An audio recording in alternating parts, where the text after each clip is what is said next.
ओम नमः शिवाय। नमस्कार दोस्तों, स्वागत है आप सभी का आपके अपने यूट्यूब चैनल खुशहाल ज़िंदगी में। दोस्तों, होली के ठीक 6 दिन बाद की जाती है शीतला माता की पूजा, जो कि खास करके सप्तमी और अष्टमी तिथि पर की जाती है। इसमें भी अष्टमी तिथि का अपना विशेष महत्व है, जिसे हम सभी बासोरा पूजा के नाम से भी जानते हैं। इस साल 15 मार्च को शीतलाष्टमी का व्रत रखा जाएगा और इस दिन पूरे विधि विधान के साथ शीतला माता की पूजा आराधना की जाएगी।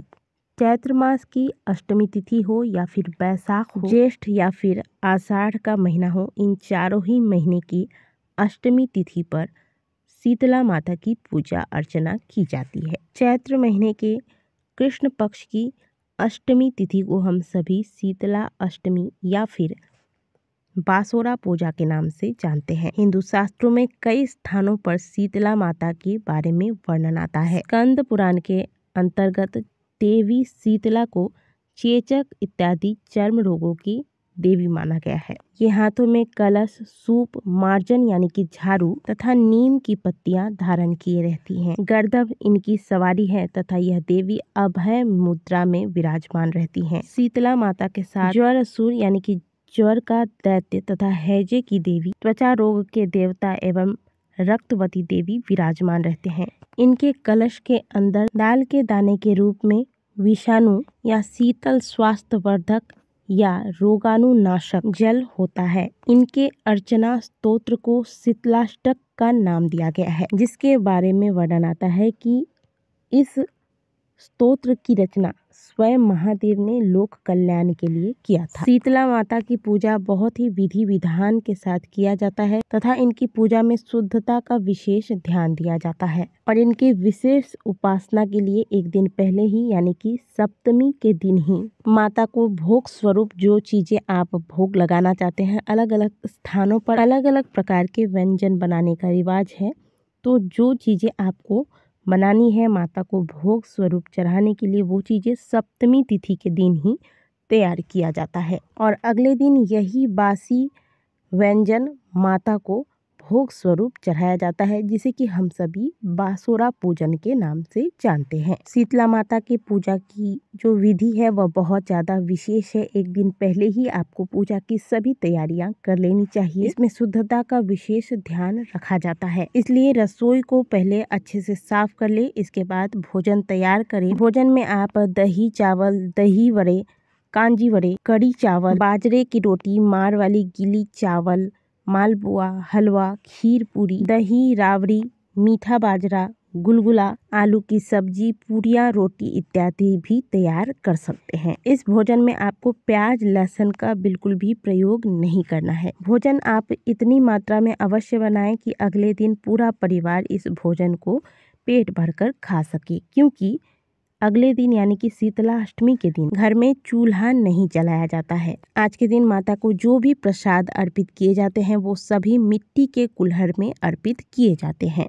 तो ये सारी व्यवस्थाएं आपको सप्तमी के दिन ही कर लेनी है। इस दिन जो भी सुहागिन व पुत्रवती महिलाएं हैं उन्हें सूर्योदय से पहले जाग जाना चाहिए। घर की जो भी साफ सफाई है करने के बाद आपको आज के दिन शीतल जल से स्नान करना चाहिए। स्नान के पश्चात आपको पूजा की थाली तैयार कर लेनी है। सबसे पहले तो आपने जो रोटी बनाई है, बाजरे की रोटी बनाई है या फिर ऐसे नॉर्मल गेहूं की रोटी बनाई है, या रोटी लें और इसमें जो भी आपने जितने भी प्रकार के व्यंजन रखे हैं वो सभी व्यंजन थोड़ी थोड़ी मात्रा में करके इस रोटी के ऊपर रख देंगे या फिर सजा देंगे। इसके बाद आपको 9 छोटे छोटे मिट्टी के कुल्हड़ लेने हैं, जो कि आप स्क्रीन पर देख पा रहे हैं। इस पर आपने जो भी व्यंजन सप्तमी तिथि पर तैयार किए थे वो सभी व्यंजन थोड़े थोड़े करके भर देने हैं और ऊपर से थोड़ा सा दही और राबड़ी डाल दें। अच्छा, अलग अलग जगह पर अलग अलग रिवाज होता है, तो आपके यहाँ आज के दिन जो चीजें चढ़ाई जाती हैं, जो चीजें आप शुरुआत से ही फॉलो करते आए हैं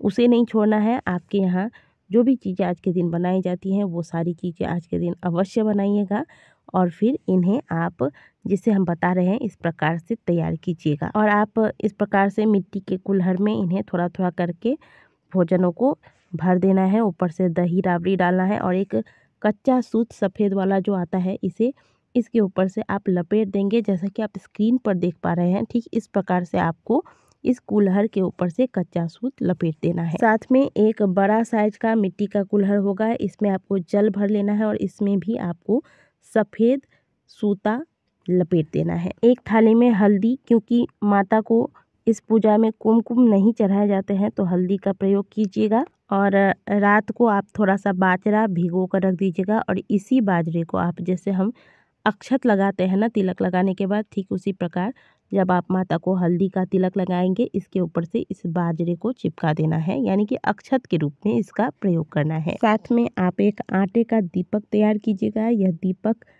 प्रज्वलित नहीं किया जाता है माता के सामने, इस बात का ध्यान रखिएगा। शीतला अष्टमी की पूजा में हमेशा ठंडे दीपक माता के समक्ष रखे जाते हैं। इस दीपक में आप रुई की बाती लगाएंगे और इसमें घी रख देंगे। माता को वस्त्र स्वरूप अर्पित करने के लिए कलेवा रख लें और साथ में काजल और मेहंदी अवश्य रखिएगा। इस प्रकार से सुंदर से थाली पूजा की तैयार करके माता के मंदिर जाइए। सबसे पहले शीतला माता को जल अर्पित करें। जल अर्पित करते वक्त ध्यान रखिएगा कि जिस कलश से आप जल चढ़ा रहे हैं इसमें थोड़ी सी जल आपको बचाकर रख लेनी है। इसी से माता की आरती भी करनी है आपको और यही जल आपको घर वापस लेकर भी आना है। जो कलेवा ले गए थे आप, वो माता को वस्त्र स्वरूप अर्पित करें। जो लोग वस्त्र चढ़ाना चाहते हैं वो वस्त्र भी अर्पित कर सकते हैं।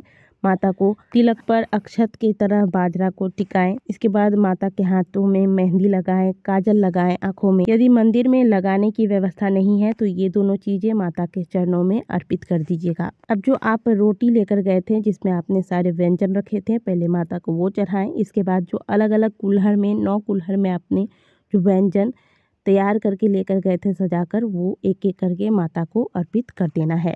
अब देखिए, मैंने यहाँ पे आपको 9 कुल्हड़ बताए हैं, लेकिन कुल्हड़ की संख्या आप अपने सामर्थ्य अनुसार भी रख सकते हैं। याद रखिएगा कि इस साल आपने मान लीजिए 9 कुल्हड़ चढ़ाए हैं तो अगले साल भी आपको 9 कुल्हड़ ही चढ़ाने हैं। आप चाहे तो 11 भी चढ़ा सकते हैं, 21 भी चढ़ा सकते हैं, या आपके सामर्थ्य पर निर्भर करता है।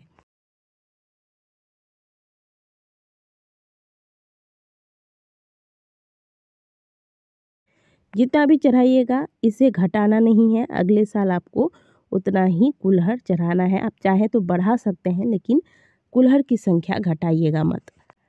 पूजा के दौरान आप माता से प्रार्थना करते रहें कि हे माँ शीतल है, शीतल ही रहना, ठंडी ठंडी शीतलता बरसाना।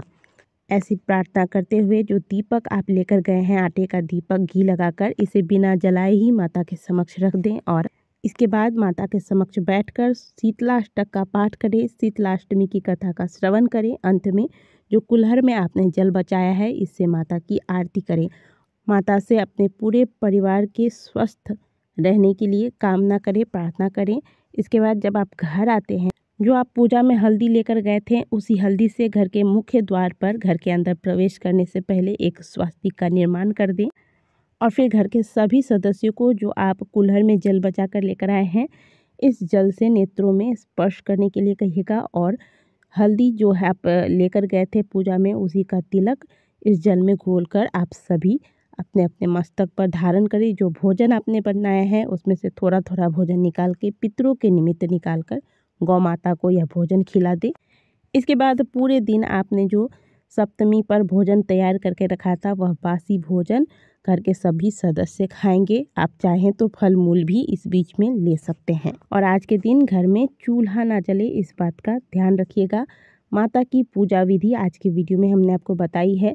वीडियो अगर आपको अच्छी लगी होगी तो वीडियो को लाइक ज़रूर कीजिएगा। कमेंट बॉक्स में शीतला माता के नाम के जयकारे अवश्य लगाइएगा। मिलते हैं आपसे अगले वीडियो में, तब तक के लिए ओम नमः शिवाय, हर हर महादेव।